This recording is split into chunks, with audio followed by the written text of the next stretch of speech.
Hello सांग मैंने जय जगन्नाथ। तो चलतु फ्रेंड्स, आज आम एक कहानी शुणा सत्यवान काठुरिया।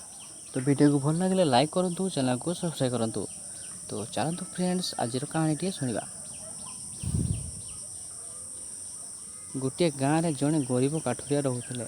से प्रतिदिन जंगल को जाई काठ आनी निज परिवार चलाउतिले।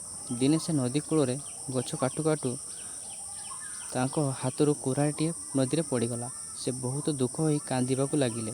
सेतेबेले नदी देवी प्रकट हेले। से प्रथमे गोटे सुंदर कुराड़ी आनी पचारिले, यह तुमर कि? काठुरिया कहले, ना यह मोर नुह। देवी पुणी गोटे रूपार कुराड़ी आनीदेले। काठुरिया पुणी कहले, यह मोर मध्य नुह। शेषर देवी तांकर लुह कुराड़ी आनिले।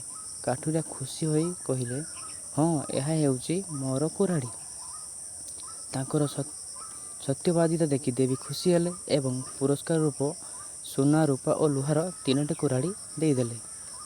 एथिर आमे कौन शिखिलु? सत्य और सत्यतार फल सबुबले लाभ होता है। तेणु सबुबले सत्य कहवाकू शिखंतु, मिछ कहवा पूरा भूली जातु।